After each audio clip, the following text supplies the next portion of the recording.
மாண்புமிகு முதலமைச்சர் அவர்கள்.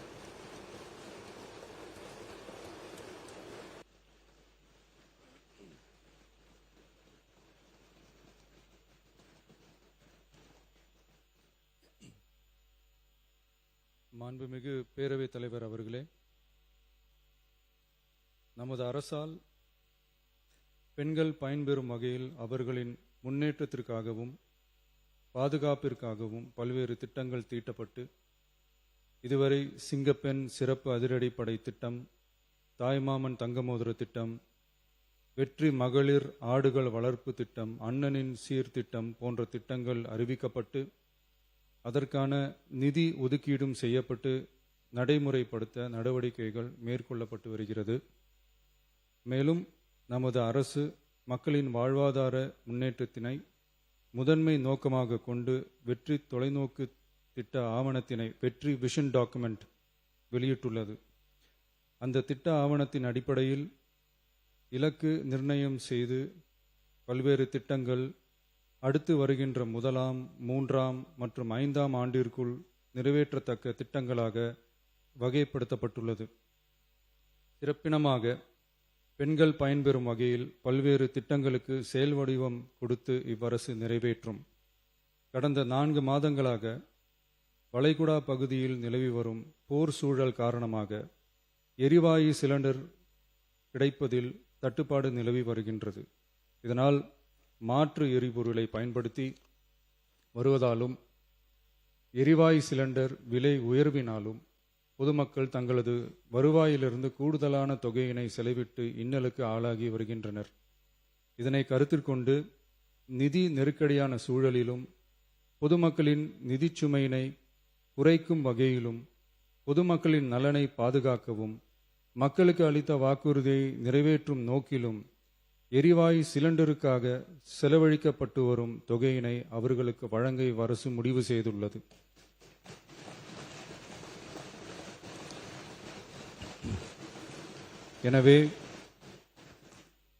எனவே குடும்பத் தலைவிகள் பயன்பெறும் வகையில் முதல் கட்டமாக அன்னபூர்ணி சூப்பர் 6 திட்டத்தில் ஆண்டிற்கு 3 விலையில்லா எரிவாயு சிலிண்டர்கள் வழங்கப்படும்.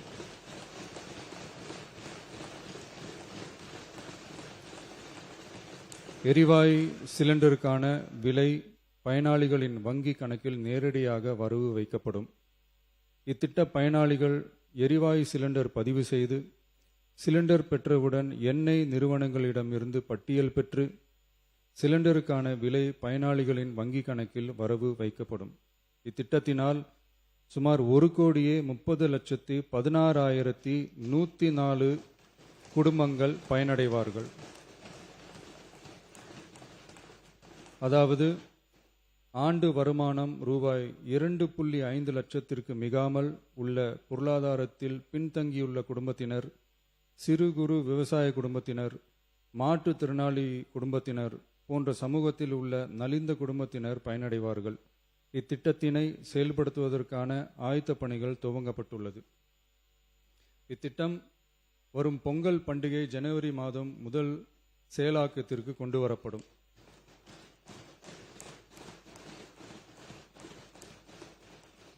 இத்திட்டத்திற்காக ஆண்டுதோறும் தோராயமாக 4000 கோடி ரூபாய் ஒதுக்கீடு செய்யப்படும் என்பதை மாண்புமிகு பேரவைத் தலைவர் வாயிலாக இந்த அவைக்கு தெரிவித்துக் கொள்ள விரும்புகிறேன்.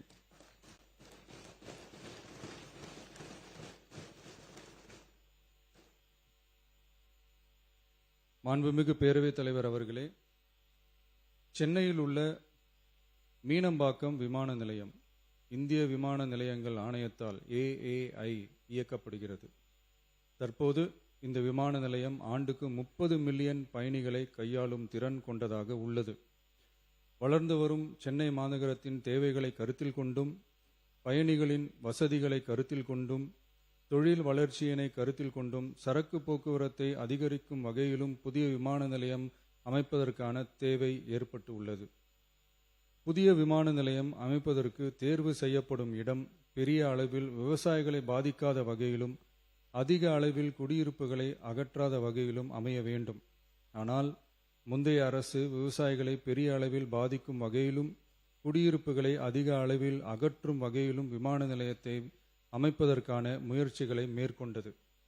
ஏகனாபுரம் மற்றும் இதர கிராம மக்கள் இந்த விமான நிலையம் அமைப்பதை எதிர்த்து நடத்திய போராட்டங்களை அறிந்து நான் 20/1/2025 அன்று அப்பகுதிக்கு சென்று அங்குள்ள மக்களின் குறைகளை கேட்டறிந்து பின்வரும் அறிவிப்புகளை வெளியிட்டேன்.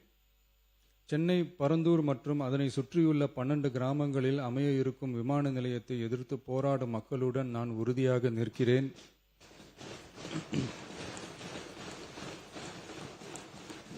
நீண்ட நாட்களுக்கு மேலாக இந்த திட்டத்திற்கு எதிராக போராடி வரும் விவசாயிகளுக்கு எனது ஆதரவை தெரிவித்துக் கொள்கிறேன். விவசாயிகளே நாட்டின் முதுகெலும்பு. இந்த விவசாய நிலங்களை பாதுகாக்க இந்த மக்கள் போராடி வருகிறார்கள். விக்கிரவாண்டியில் அக்டோபர் 2024 நடந்த பொதுக்கூட்டத்திலேயே பரந்தூரில் புதிய விமான நிலையம் அமைப்பதற்கு எதிர்ப்பு தெரிவித்திருக்கிறேன். தொழில் வளர்ச்சி மற்றும் அதற்கான விமான நிலையங்களின் பங்கு பற்றி நான் நன்கு அறிவேன். அதற்கான என்னுடைய முழு ஆதரவும் உண்டு. ஆனால் பரந்தூரில் இந்த திட்டம் அமையக்கூடாது. இந்த திட்டம் குறித்து அரசு மறுபரிசீலனை செய்ய வேண்டும். குறைவான விவசாய நிலங்கள் பாதிக்கப்படும் வகையிலும் மக்களின் வாழ்வாதாரம் பாதிக்காத வகையிலும் மாற்று இடத்தை தேர்வு செய்ய வேண்டும் என தெரிவித்திருந்தேன். மக்கள் மத்தியிலே நான் அன்றே அறிவித்ததை நிறைவேற்றும் பொருட்டு புதிய விமான நிலையம் அமைப்பது குறித்து உயர் அதிகாரிகளிடமும் துறை வல்லுநர்களிடமும் விரிவாக ஆலோசனை நடத்தினேன். ஏற்கனவே நான் உறுதி அளித்தவாறு பரந்தூரில் புதிய விமான நிலையம் அமைக்க மேற்கொண்ட நடவடிக்கைகள் இந்த அரசால் கைவிடப்படும்.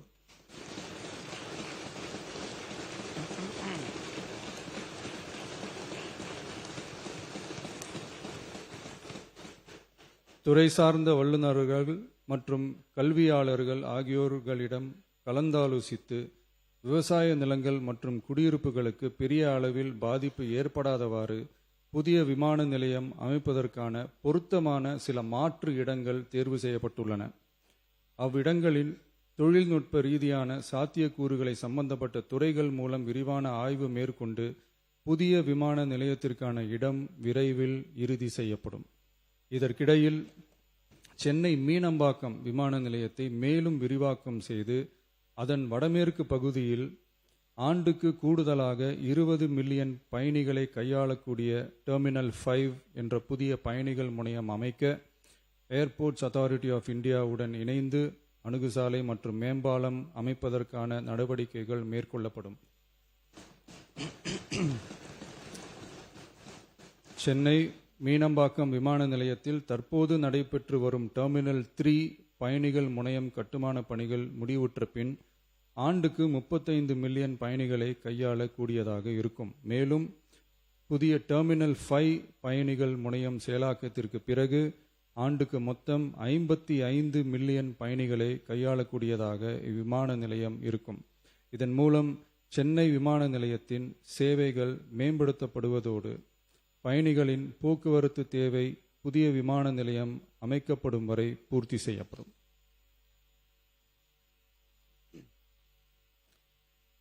மாண்புமிகு பேரவைத் தலைவர் அவர்களே, ஒரு மாநிலத்தின் உண்மையான முன்னேற்றம் என்பது அதன் பொருளாதார வளர்ச்சியால் மட்டுமல்ல, பெண் கல்வி, வேலைவாய்ப்பு, மருத்துவம், வணிகம் மற்றும் சமூக வாழ்வின் அனைத்து தளங்களிலும் சுதந்திரமாகவும் பாதுகாப்பாகவும் பங்கேற்கும் வாய்ப்புகளாலும் அளவிடப்படுகிறது. மகளிரின் பயண சுதந்திரம் அவர்களின் பொருளாதார சுதந்திரத்திற்கும் குடும்பங்களின் முன்னேற்றத்திற்கும் அடித்தளமாக இருக்கிறது.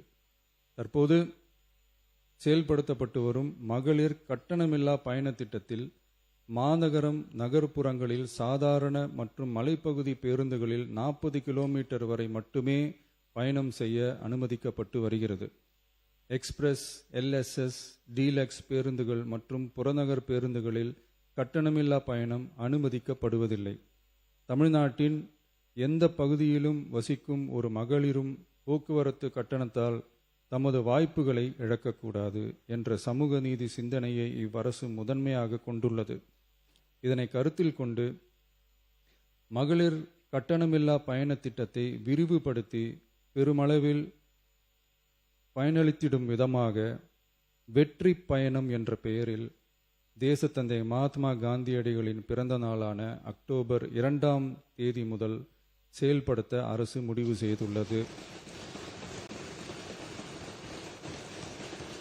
என்பதை இந்த மாமன்றத்தில் மகிழ்ச்சியுடன் அறிவிக்கிறேன். அதன்படி முதல் கட்டமாக மாநகரம் நகரங்களில் சாதாரண பேருந்துகள் மட்டுமின்றி மாநகரம் நகர்ப்பகுதிகளில் இயங்கும் எக்ஸ்பிரஸ், LSS, டீலக்ஸ் அரசு பேருந்துகளிலும் மகளிர் கட்டணமில்லா பயணங்கள் மேற்கொள்ளலாம். மேலும் கூடுதலாக மாவட்டங்களுக்கிடையே பயணம் மேற்கொள்ள ஏதுவாக புறநகர் மற்றும் மலைப்பகுதிகளில் சாதாரண கட்டண பேருந்துகளிலும் மகளிர் கட்டணமில்லா பயணங்கள் மேற்கொள்ளலாம். இத்திட்டத்தில் பயன்பெற வருமான உச்சவரம்போ மற்றும் மேற்கொள்ள விரும்பும் பயண எண்ணிக்கையிலேயோ கட்டுப்பாடுகள் இல்லை. வெற்றி பயண திட்டம் இதர சேவைகளிலும் படிப்படியாக விரிவுபடுத்தப்படும்.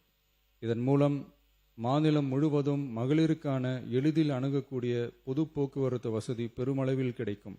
இதன் மூலம் மாணவிகள் தொலைதூரத்தில் உள்ள கல்லூரிகளுக்கு செல்லவும், பணியிடங்களுக்கு செல்லவும், மருத்துவம் மற்றும் அத்தியாவசிய சேவைகளுக்கும் கட்டணமின்றி பேருந்துகளில் பயணிக்க இயலும். மாண்புமிகு பேரவைத் தலைவர் அவர்களே, வெற்றி பயணம் என்பது கட்டணமில்லா ஒரு பேருந்து பயணம் மட்டுமல்ல, ஒரு மாணவியின் கல்வி, ஒரு தொழிலாளியின் வேலைவாய்ப்பு, ஒரு தாயின் குடும்ப பொறுப்பு, ஒரு தொழில் முனைவோரின் முன்னேற்றம் போன்றவற்றை உறுதி செய்யும் சமூக முதலீடாகும்.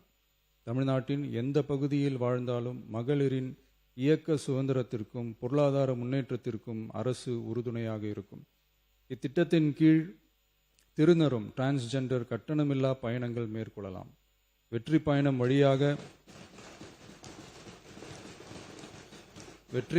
வழியாக மகளிரின் வாய்ப்புகள் விரிவடைந்து குடும்பங்கள் முன்னேறி சமூக நீதியும் சமத்துவமும் நிலை பெற்று வளமான வெற்றி தமிழ்நாட்டை உருவாக்கும் நமது பயணம் மேலும் வலுப்பெறும் என்பதை தெரிவித்துக் கொள்கிறேன். இத்திட்டத்தை செயல்படுத்துவதன் மூலம் ஆண்டுதோறும் தோராயமாக 6000 கோடி ரூபாய் செலவினம் ஏற்படும். நன்றி, வணக்கம். பேரவை